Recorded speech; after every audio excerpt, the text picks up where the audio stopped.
Finally বন্ধুসকল আজিৰ দিনটোতে অৰুণোদয় আঁচনি আৰু ৰেচন কাৰ্ডৰ ওপৰত অসম চৰকাৰৰ ফালৰ পৰা এটা জৰুৰী ঘোষণা কৰা হৈছে। তো বন্ধুসকল আজিৰ দিনটোতে মুখ্যমন্ত্ৰী ডাঙৰীয়াই ঘোষণা কৰিলে যে অৰুণোদয় আঁচনি এইবাৰ আপোনালোক কোনসকল লোকে আপোনালোকে এই টকা লাভ কৰিব আৰু কোনসকল লোকে আপোনালোকে এইবাৰ অৰুণোদয় আঁচনিৰ পৰা আপোনালোকে বঞ্চিত থাকিব, অৰ্থাৎ আপোনালোকে অৰুণোদয় আঁচনিৰ টকা আপোনালোকে লাভ নকৰিব। আৰু লগতে বন্ধুসকল ৰেচন কাৰ্ডৰ ওপৰতো এটা জৰুৰী খবৰ আহি পৰিছে, যোনটো নেকি বৰ্তমান মুখ্যমন্ত্ৰী ডাঙৰীয়াই ঘোষণা কৰিছে। তো সেই ভিডিঅ' ক্লিপটো আপোনালোকক মই এই ভিডিঅ'তে দেখুৱাম। তো আপোনালোকে সেইটো কাৰণে ভিডিঅ'টো একেবাৰে স্কিপ নকৰাকৈ আপোনালোকে চাই থাকিব। আৰু লগতে যদি আপোনালোকে মোৰ চেনেলটোত নতুনকৈ ভিজিট কৰিছে, চেনেলটো লাইক এটা কৰিব, পাৰিলে ছাবস্ক্ৰাইব কৰিব, লগতে আপোনালোকে বেল আইকনটো অন কৰি দিব। তো যেতিয়া এনেধৰণৰ নতুন নতুন ইনফৰ্মেশ্যনবোৰ আহি থাকে, তো প্ৰথমে আপোনালোকে আপোনালোকৰ মোবাইলত সেই ভিডিঅ'টো লাভ কৰিব। তো বলক বন্ধুসকল আপোনালোকক মই এতিয়া দেখুৱাই আছোঁ যোনটো নেকি বৰ্তমান অসম চৰকাৰৰ ফালৰ পৰা যোনটো নেকি খবৰ আহি পৰিছে। সকলো ৰাইজকে মোৰ প্ৰণাম জনাইছোঁ। এতিয়া মই ৰেচন কাৰ্ডৰ ওপৰত কেইটামান কথা ক'ব খোজোঁ। ৰেচন কাৰ্ডখন পালে আমাৰ কি কি লাভ হয়। প্ৰথম, এই মাহৰ 15 তাৰিখৰ পৰা 28 তাৰিখলৈকে আমি অৰুণোদয় আঁচনিৰ নতুন হিতাধিকাৰী নিৰ্বাচন কৰি আছোঁ। অৰ্থাৎ প্ৰত্যেক গাঁও সভা পাতিছোঁ, পুলিং বুথত আমি অৰুণোদয় বাবে হিতাধিকাৰীৰ আমি নিৰ্বাচন কৰিছোঁ। আৰু এইবাৰৰ নতুন নিয়ম মতে অৰুণোদয় আঁচনি পাবৰ কাৰণে আমাৰ ঘৰত এখন ৰেচন কাৰ্ড থাকিব লাগিব।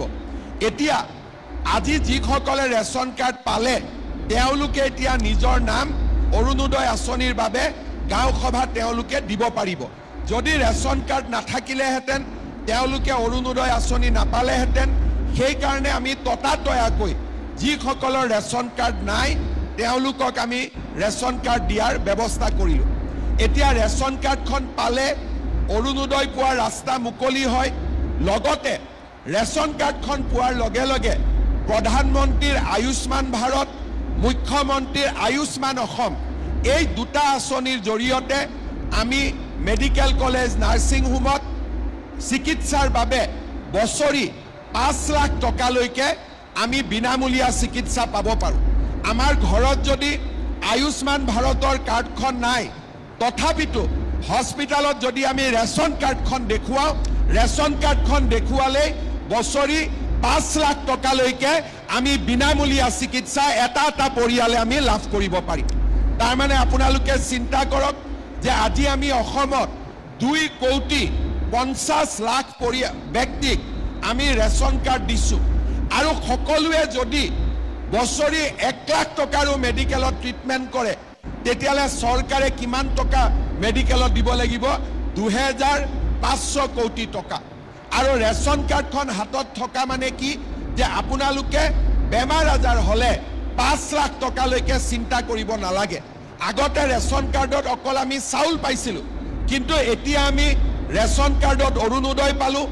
আৰু আমি ৰেচন কাৰ্ডখন দেখুৱালেই আমি মেডিকেলত 5 লাখ টকালৈকে বিনামূলীয়া আমাৰ পৰিয়ালটোৱে বছৰি চিকিৎসা পাব পাৰিব।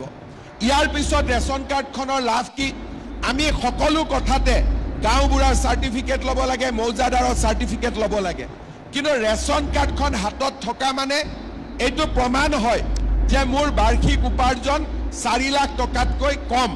এতিয়া বহুত মানুহে অৰুণোদয়ৰ বাবেও গাঁওবুঢ়াৰ চাৰ্টিফিকেট বিচাৰি আছে। মই আপোনালোকক এটাই কথা কৈছোঁ যে অৰুণোদয়ৰ কাৰণে গাঁওবুঢ়া, মৌজাদাৰৰ কোনো চাৰ্টিফিকেট নালাগে, মাত্ৰ ৰেচন কাৰ্ডখন দেখুৱালেই হ'ব। কোনোবা জেগাত চাৰ্টিফিকেটৰ নামত 30 টকা লয়, 50 টকা লয়, 100 টকা লয়। এইবিলাক মই ভাল নাপাওঁ। আৰু সেইকাৰণে আজিৰ সভাতে মই কৈ দিছোঁ যে ৰেচন কাৰ্ড থাকিলে কোনো গাঁওবুঢ়াৰ আমাক চাৰ্টিফিকেট নালাগে, কোনো মৌজাদাৰৰ আমাক ইনকাম চাৰ্টিফিকেট নালাগে।